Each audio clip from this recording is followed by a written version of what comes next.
kalau misalnya ada yang nanya gitu ya, junior gitu, bang gimana sih bang kalau pengen jadi sutradara? Ya ini mah kasih tips dan trik untuk para teman-teman lah gitu untuk bisa biar rumah aman nih. Dapur ngebul, Dapur ngebul, rumah aman. rumah aman, pengkaryaan terus.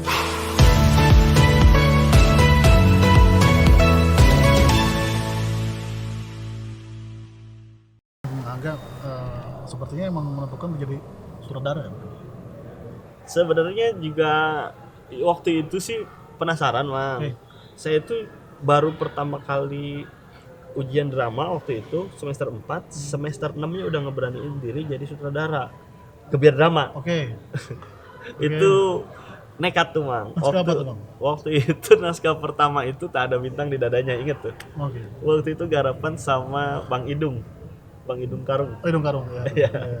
Bang Idung Karung itu astradanya, saya sutradaranya. Saya beraniin bang ngomong, oh, ayo kita ini Bang Idung kita garapan yuk, ini ada satu kelas nih, bisa kita ini nekat bang. Nah dari situ saya mikir, kayaknya enak nih gitu, memperdalam di penyutradaraan waktu itu. Dulu saya fokusnya di penyutradaraan sama manajemen produksi sebenarnya, dua itu. Kalau di teater Diksa Trasia malah waktu itu diarahkannya ke manajemen produksi. Festival Teater Jakarta Timur saya pimpro yang gitu-gitunya mah. Tapi haus juga di penyutradaraan. Nah kesini nggak tahu nyaman di penyutradaraan. Tapi udah mulai nyoba buat mau ngalihin gitu. Kemana nih, Bang? Aktor? Kayaknya umur saya di depan panggung nyampe 40 tahun dah. Kenapa gitu? Nggak, maksudnya udah punya planning gitu. Sekarang bukan soal keluarga sebenarnya. Apa Nanti tuh? kita kalau keluarga sih bebasin aja, tapi karena memang kayaknya pengen nyoba di nulis yang gitu-gitu Mang, apa atau review dan lain-lain kayaknya. Kenapa nggak buka kelas khusus dulu, Bang? Sebelum umur ke 40 itu. Itu belum pede sih. Sutradara. Minimal Karena skupnya Bogor dulu ya, Bang. Nggak tahu Mang, karena saya masih merasa keilmuannya belum terlalu ini gitu. Harus sampai mana dulu baru bisa buka? Karena nggak tahu kapan harus buka, kapan harus, kadang orang menilai juga perspektifnya beda-beda ya Bang ya. Beda-beda. Perspektif bahwa ini sudah bisa dikatakan sutradara, ini belum dan lain-lain. Saya merasa kok kadang gitu ada di posisi nggak pantas jadi sutradara, kadang ada di posisi yang memang kayaknya bisa nih dilanjutin ya gitu-gitu, cuma jadi akhirnya nggak berniat buat menasbihkan diri bahwa sutradara. Soalnya kan makin kesini makin sedikit nih Apanya tuh? sutradara itu bisa disebut kan? Iya juga sih, benar-benar. Iya kan? Belum pede jadi ngeklaim bahwa menjadi sutradara, karena menurut saya banyak sutradara yang lebih hebat di Bogor gitu ya. Di Bogor sendiri pun banyak banget. Masih ada lah ya Bang Audi, Bang Ayeng dan segala macam, itu memang benar-benar lah luar biasa. Saya belajar banyak sama beliau itu gitu, untuk bagaimana untuk menjadi sutradara gitu. Jadi akhirnya dari situ merasa agak susah nih untuk Tapi kan selain teater kampus, teater independen, teater sekolah mungkin ya, kenapa gitu ya? Kenapa tidak membuat formatur tadi Bang, para sutradara Bogor membuat kelas terbuka gitu, kali aja di luar 3 tadi ingin ada niatan membuat ingin menjadi sutradara mungkin. Kenapa ya? Saya kan pernah diskusi ya kalau soal ini untuk mencetak sutradara baru atau Iya, itu. atau Sutradara baru. ya. Sutradara baru. Karena ini diskusi kopi sama teman-teman kan, kemarin sama Jody kadang tuh, sama waktu itu sempat sama Bang Adai, banyak lah. Deden juga ngajak diskusi. Sebenarnya sutradara itu bisa diciptakan nggak sih gitu? Karena kan saya pikir kalau akhirnya agak sulit nih. Kalau untuk aktor mungkin ada coachingnya, ada teknik dan lain-lainnya gitu ya Bang. Tapi kalau sutradara tuh jarang tuh Bang, jarang orang yang memang selain ya memang di fakultas atau di akademisi yang lain-lain ya, tapi itu jarang, karena merasa bahwa sutradara itu agak sulit dibentuk dan diciptakan, karena dia lahir dari insting dia sendiri gitu. Bagaimana insting saya pribadi ya, kalau di di rumah sendiri atau di Teddy misalnya, itu mati-matian Bang sama teman-teman, sama Deden sama macam, gimana caranya bisa melahirkan sutradara baru yang pede gitu ya, yang semangatnya bisa kayak teman-teman yang dulu gitu.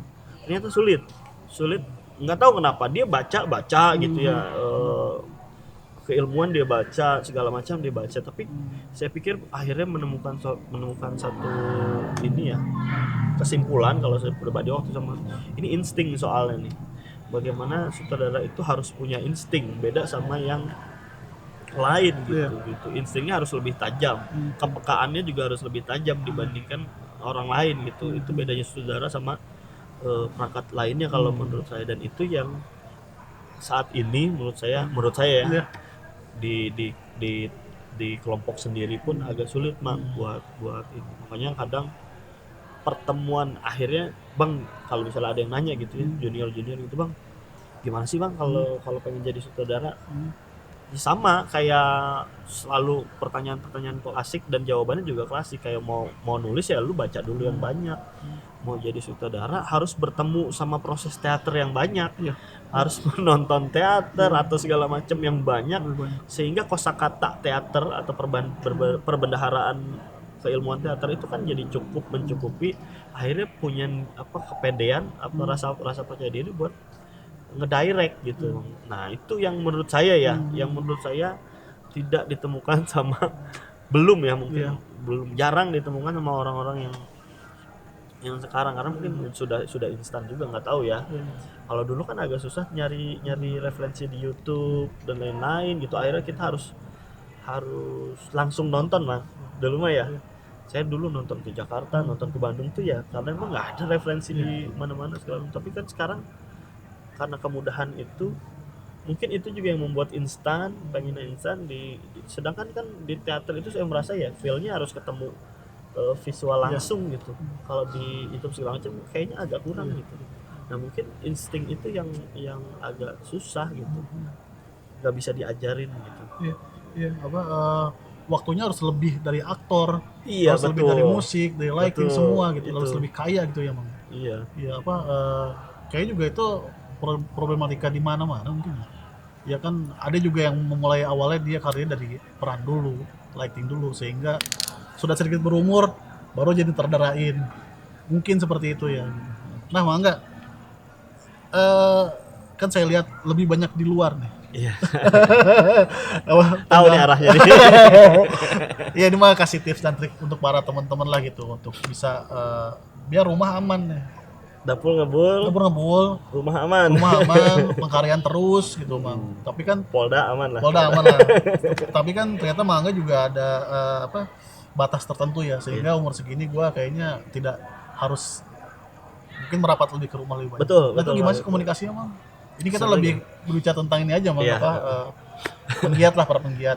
Tapi nggak bisa dicontoh juga ya, karena memang beda-beda. Akan berbeda karakter orang dan lain-lain. Kalau saya kan merasa, saya sempat diskusi itu sama keluarga, terutama sama pasangan lah ya, bahwa manusia itu saya ngomongnya secara ini Bang, punya dua tuh, ada kebutuhan fisik dan kebutuhan batin, dan dua-duanya harus terpenuhi. Saya bilang itu kan, kebutuhan fisik itu ya kayak kita bekerja untuk memenuhi kebutuhan fisik kita buat makan dan lain-lain, tapi untuk kebutuhan batin itu juga harus terpenuhi, itu hobi misalnya dan lain-lain. Kebetulan hobi saya yang jadi kebutuhan batin sekarang saya adalah kesenian, teater misalnya, dan itu kalau itu tidak seimbang kayaknya akan bukan jadi orang yang memang ini ya, yang nyaman menjadi yang sekarang gitu maksudnya. Akhirnya diskusi, dan karena pasangan pun sebenarnya sangat awal kalau dibilang protes atau enggaknya sebenarnya mah ada aja protesnya, nggak mungkin nggak ada ya. Cuman balik lagi ke prioritas kita masing-masing sih, bagaimana kapan kita dibebaskan buat ya tadi memenuhi kebutuhan batin tapi tidak melupakan kebutuhan fisik. Begitupun sebaliknya, kita penuhi kebutuhan fisik tidak melupakan kebutuhan batinnya gitu. Makanya saya selalu tuh kelihatannya banyak di luar, tapi kadang kalau anak-anak teater suka greget tuh. Ketika tiba-tiba misalnya weekend weekend tuh saya harus punya waktu misalnya sama keluarga tuh setiap hari, nah itu penting banget gitu. Jadi merasanya untuk sekarang masih bisa sih, masih bisa. Soalnya kan persoalannya hobi berkesenian ini kan emang butuh waktu yang panjang. Panjang. Iya. Apalagi menggarap teater kan ya sampai ketemu malam ini Mang ya. Iya betul. Besoknya berkegiatan lagi gitu.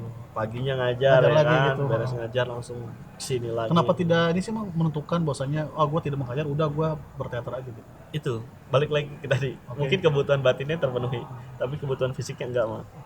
Gitu. Jadi saya merasa, saya nggak tahu ya, saya belum pede di kesenian soal kebutuhan fisik. Saya masih pedenya di itu kesenian dapat memenuhi kebutuhan batin, belum tentu kebutuhan fisik. Kalau saya, gitu akhirnya saya mencoba untuk untuk membelah diri gitu, di mana saya harus memenuhi kebutuhan fisik, di mana saya harus memenuhi kebutuhan batin gitu. Jadi nanti pun makanya tadi saya bilang saya punya jarak waktu, kayaknya saya harus umur berapa akan beralih ke yang lebih bisa dapat dilakukan gitu. Itu tetap kan mikirnya tetap kebutuhan batin gitu, nggak ninggalin full. Misalnya umur segini gue sendiri bakal ninggalin teater deh, nggak juga sih Mang, karena kayaknya nggak bisa dah gitu. Tapi bisa lebih diarahkan deh gitu, diarahkan kemana nih, mungkin ke penulisan gitu dan lain-lain. Nah itu udah terpikirkan sama saya gitu. Kenapa terpikirkan? Kayak tadi harus ngimbangi nih kebutuhan fisik nih. Anak misalnya, anak ini besar nih dan lain-lain. Kayaknya agak sedikit harus membagi. Nah bagian-bagian itu sih bagian yang memang yang harus kita sadarin gitu. Kadang kan kita kalau berproses tuh kadang suka nggak sadar ya. Ada beberapa orang senian gitu, oknum lah ya, bukan semua orang kesenian tuh kadang toh-tohan berkesenian sampai meninggalkan keluarga, bahkan ditinggalkan oleh keluarga gitu, bahkan tidak memiliki keluarga dan lain-lain, tidak memikirkan itunya gitu. Nah itu kesadaran itu yang penting sih Bang, kalau menurut saya, karena berkeluarga pun saya berpikirnya saya menjalin keluarga itu saya juga menyutradarai sih. Itu, saya pikirnya begitu. Udah ada ini maksudnya anak gua jadi aktor, jadi ini begitu. Jadi serunya kan begitu ya Bang ya, maksudnya kita sebagai kepala rumah tangga, kita sebagai sutradara dong juga sama gitu. Bagaimana saya bisa mendirect aktor-aktor yang sekarang menjadi anak saya ini gitu kan, menjadi mapan di adegannya, adegan demi adegan, atau maksudnya adegan demi adegan tuh kayak ya di kehidupannya dari kecil sampai besar tuh pertumbuhannya itu kan adegan demi adegan tuh bagaimana dia bisa mapan dengan karakternya gitu. Nah itu menarik kalau menurut saya, maksud saya itu saudara yang sebenarnya yang sebenarnya kan sebenarnya seperti itu. Kadang walau kadang juga saya merasa gagal, kadang itu merasa saya belum bisa nih menjadikan aktor saya ini atau anak saya ini menjadi di adegan ini, dia kok nggak mapan yang gitu ya, nggak ajak lah di adegan ini enggak gitu. Kalau di keluarga ya salah itunya, tapi itu jadi menarik kalau kita kaitkan antara kesenian sama keluarga sebenarnya gitu, bukan malah kesenian ini meninggalkan keluarga. Karena menurut saya keluarga ini adalah sebuah kesenian juga gitu. Kita bisa mainkan itu. Iya sih Mak, menghadirkan istri dan anak di pementasan teater gitu.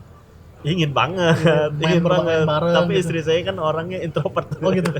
Istri saya nggak akan mau gitu, nggak akan bisa. Kalau hadir di acara teater saya sering support gitu ya. Kalau main gitu. Tapi kalau main kayaknya dia yang nggak mau. Kalau saya aja mau gitu. Bang Angga, sekali lagi thank you waktunya nih, kita ngerepotin lagi nih di FKIP nih. Oke, Bang Angga. Siap, semangat ya. Semangat juga Bang Opan FTB. Ya, kembali lagi nanti ya. Dadah. Siap.